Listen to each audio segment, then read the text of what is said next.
Today, the world is indeed going through very difficult times. COVID-19 has revealed all the vulnerable points of the modern society. At the same time, the current crisis gave us a chance to reflect on the profound causes of such overwhelming vulnerability, and much more importantly, a chance to take right decisions and actions in our future. Perhaps the biggest problem of the modern humanity is that our vision and thinking are fragmentary. Trying to address challenges, we tend to look for solutions from conventional standpoints or one dimension only. The goal of this presentation is to contribute modestly to more integral vision and understanding of the acute issues of food security and food sovereignty. We will try to use the example of nomadic indigenous peoples of Pamir, Tien, Shan in Sayan Altai biocultural region to link food security with other security dimensions, show the importance and acute issues of revival of traditional or local systems of food production, and outline the scope of work to be done in the nearest future to turn pilot initiatives on revival of indigenous livestock breeding and promotion of agroecology in general into powerful support for efficient environmental and food security policy making. Golden Hoof Collaborative is a cooperation of several organizations and individual experts representing 7 indigenous peoples inhabiting 3 linked Eurasian mountain systems called Pamir, Tien, Shan in Sayan Altai.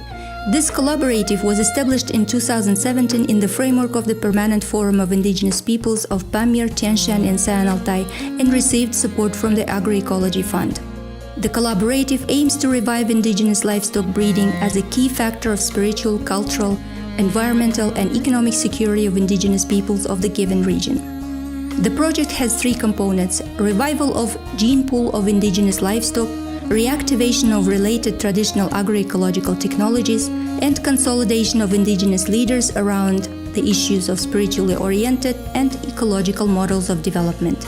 First 2 phases of the project were focused on revival of the indigenous Buryat Co using genetic material from the cross-border communities of Mongolia, and study of the indigenous Kyrgyz horse using genetic material from Kyrgyzstan itself. The upcoming 3rd phase will add other 5 indigenous peoples of the region and focus on exploration of their agroecological potential and development of a roadmap for further joint revival of nomadic livestock breeding. The mountain chains of Pamir, Tien, Shan and Sayan Altai are an important part of the Eurasian mountain system. Pamir and Tien Shan mountain ranges are among the highest mountains of Eurasia along with the Himalayas. This geographic zone comprises over 5 altitudinal belts and has over 30 ecosystems. Historically, the area was inhabited by Turkic and Mongolian language-speaking nomadic peoples with highly advanced spiritual and environmental worldview, strong cultural traditions and stable material self-provision system based on nomadic livestock breeding.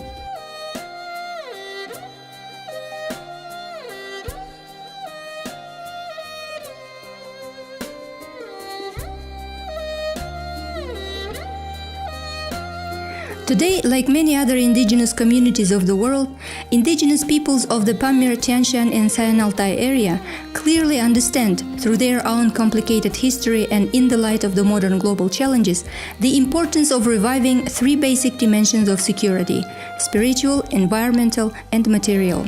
Spiritual and cultural identity of each indigenous people is first of all about certain levels of consciousness, including faith, morals and environmental principles of life. The people's capacity to preserve, encode and pass such levels of consciousness to younger generations is a golden key to their further existence. Nature, lands and health of indigenous people lie in the heart of environmental security. The people's capacity to preserve, restore and rationally use natural resources of indigenous territories and maintain good health is indeed a great achievement in our unsafe world with its severe environmental challenges. Food and economic sovereignty is another highly important aspect of well-being of indigenous people. The people's capacity to preserve, operate and strengthen traditional systems of material self-provision and economic self-sufficiency reflects their strong foothold or presence in social and economic systems of the region or the country they live in. The COVID-19 crisis has clearly demonstrated that indigenous peoples of the target region, as well as modern society in general, are very vulnerable in all three dimensions mentioned above. The COVID-19 outbreak has affected us in almost every aspect of our lives. The strongest impact was on food security. This is particularly true for Kyrgyzstan, located in Tien biocultural zone, and Tajikistan, located in Pamir area. Russia, which includes the Sayan Altai area, was able to mitigate softly food security impacts thanks to the abundance of inner resources and high mobilization capacity built through many years of international sanctions. In small countries, the pandemic had an immediate impact on nutrition system. We could observe reduction of access to basic food supplies, decrease of purchasing capacity of population, and emergence of new socially vulnerable population groups needing direct food assistance. All this led to lower quality and availability of daily nutrition. While urban areas formed the main risk group, local communities engaged in agricultural production were in a much better position. Another COVID-19 impact on food security is a serious damage to local systems of food production in the current agricultural season. The pandemic and related lockdown measures disrupted seasonal agricultural works, logistical systems of trade and supply, and small business support programs. All this led to a significant decrease in both quantity and quality of local agricultural produce of the current season. Crop farmers suffered the most, while local livestock breeding communities were in a better position. And finally, the COVID-19 pandemic inflicted severe damage to long-term economic opportunities and capacity of population. People are unable to repay bank loans and pay taxes. Long-term business support systems are disrupted. Debts of population and governments are growing. These challenges are aggravated by natural cataclysms such as grasshopper plagues and natural disasters. However, despite all the hardships caused by the COVID-19 pandemic, we also can observe some positive impacts. We can see unbelievable solidarity and mutual support among people in these difficult times. People get more and more interested in traditional culture and spirituality, healthy lifestyles, and connection with nature. As for food security and sovereignty, people have understood clearly that in situations of emergency, when all the artificial social, economic, and political structures collapse, local communities always stay strong, capable, and vital. We realize that local communities and grassroots initiatives, which are often underestimated in normal life, in fact fulfill the function of a safety bag in crisis situations. Central Asian countries unraveled the strategic role of well-organized agriculture and adequate national food security strategy. Our friends and colleagues from Buryatia and other indigenous communities in Russia note an increase in the number of ordinary people seeking to invest in small-scale livestock farming or engage in home gardening. Even this simple analysis of COVID-19's consequences shows how interconnected three dimensions of security are and how important it is today to deal with the crisis integrally.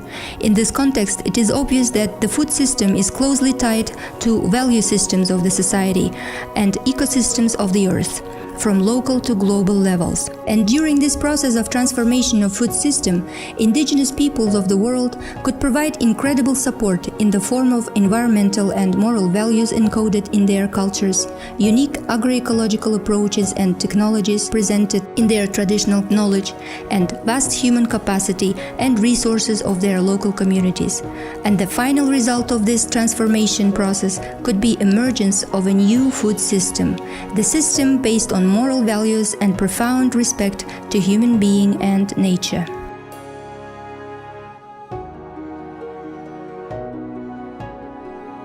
Historical experience of indigenous peoples of the region of our collaborative shows that removing even one indigenous animal species from the life of an indigenous people can launch an irreversible cascade of changes in spiritual, cultural identity, natural ecosystems, and systems of material provision of indigenous people. In Kyrgyzstan, the loss of the Kyrgyz horse resulted in the loss of high mountain pastoralism and effective management of mountain pastures, because wandering in high-altitude regions is possible only with this aboriginal horse, which had a range of unique genetic qualities. In Buryatia, the loss of the Buratko resulted in the loss of steppe pastoralism and effective steppe pasture management, as the ecological balance of steppes can be maintained only with this aboriginal breed based on its unique genetic traits. And in both cases, the effect also was shifts in spiritual and cultural aspects of life and serious damage to material provision and economic independence of these two indigenous peoples. Indigenous nomadic livestock breeding as a special kind of agricultural production has a range of important advantages.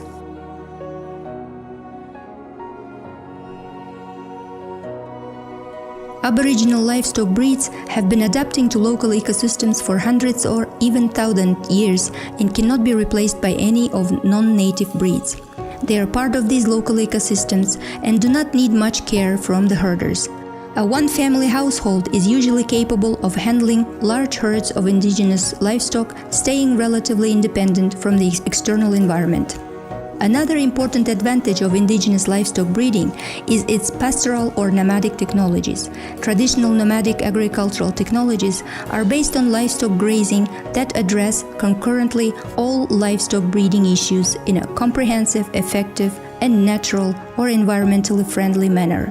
Experienced herders use 4 types of rotation: rotation of pastures, rotation of various kinds of livestock, rotation of direction of herd movement, and rotation of herd stations. These are only few examples of a traditional technology package used by nomadic people for centuries. The main consequence of application of such technologies is perfectly pure and healthy food product.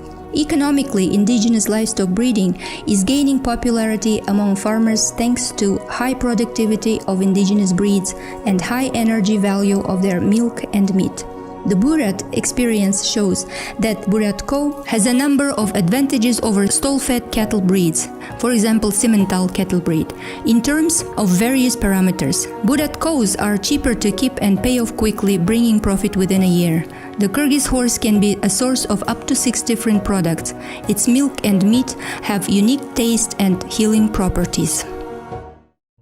However, if we succeed in reviving sustainable populations of indigenous animal breeds and reintroduce those breeds in real-life agriculture using all the advantages of indigenous livestock breeding, there is still a range of issues that need to be examined closely and addressed systematically to ensure that indigenous livestock breeding will become a robust component of food security system. Even a preliminary review of agricultural legislations of countries in which target indigenous peoples live shows that indigenous nomadic livestock breeding is not a priority for agriculture and accordingly for food security system. For example, in Russia, only 2 indigenous people have legislations related to pasture-based livestock breeding. In other nomadic indigenous communities of Russia, pasture-based livestock breeding has no official agricultural or legislative status.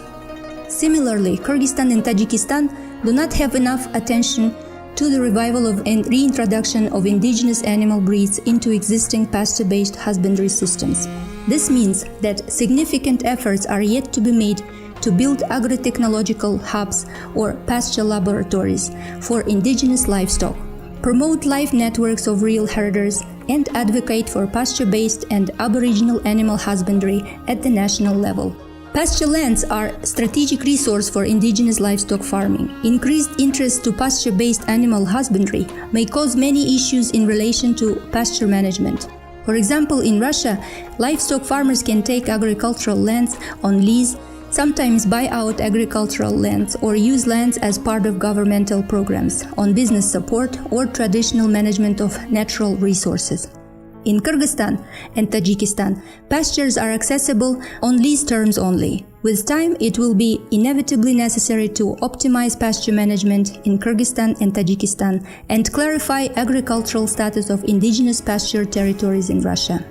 Despite changes caused by the COVID-19 crisis, indigenous livestock production will face corporate resistance and limitations of the old food system. To reach a serious production level and keep all positive parameters of locality, livestock herders will need support in the post-production phase, namely with logistical mini-hubs, customer services, and networking with processing industries to sell skin, wool, and other secondary livestock products.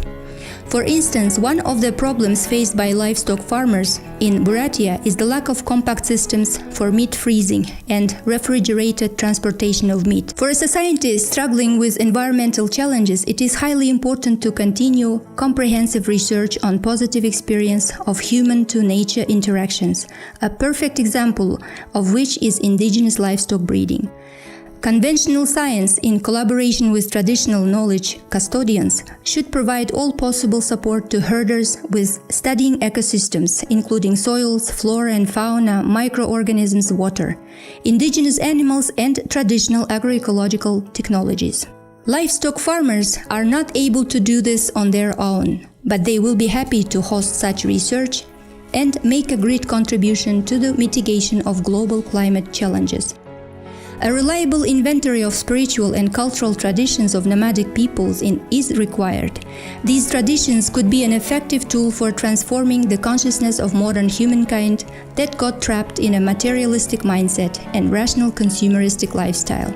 Today, it is vital to ensure that non-material heritage of nomadic peoples is adapted and reintroduced at all levels of upbringing and education of their younger generations. Without a morally strong and environmentally responsible new generation, any human activity will sooner or later sink in greed, competition, and hostility. Therefore, to become a truly prolific and valuable component of the food system, indigenous livestock farming should be revived in all dimensions.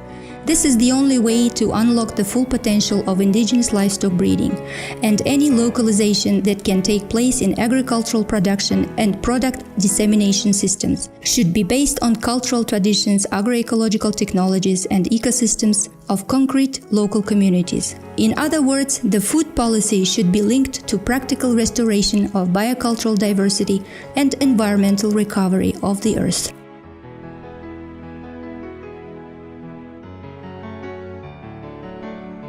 To make pilot initiatives on revival of indigenous livestock breeding and promotion of agroecology in general an effective and useful tool for environmental and food policy making at multiple levels, it is critical today to combine experimental practical activities with advanced research and continuous spiritual growth. As never before, today we need more longer-term integrated and synchronized inter-regional projects to enable in-depth research and applied practical work in the field of indigenous livestock breeding. Collaborative approach proved to be very effective way of cooperation. It is also very important to promote the culture of partnership between the donor and indigenous organizations and transcend the boundaries of donor-beneficiary relations. Unfortunately, traditional agricultural technologies, despite their high importance in the context of modern challenges, still barely get even half of the attention that is given to the modern agricultural industry.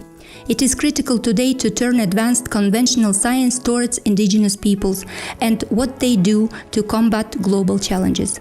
Moreover, every effort should be made to facilitate collaboration between scientists and custodians of traditional culture and knowledge, to overcome arrogance and lack of trust in the non-rational aspects of life, intuition and visionary capacity of people who closely interact with, respect and care about the nature.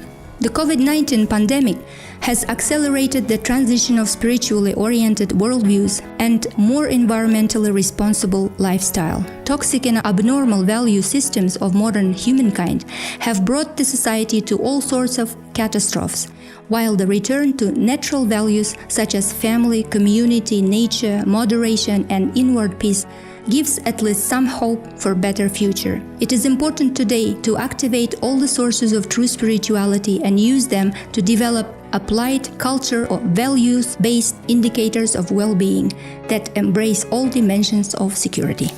Food security and sovereignty discourses that have dominated in the international community in the past decade have become totally meaningless after the COVID-19 crisis.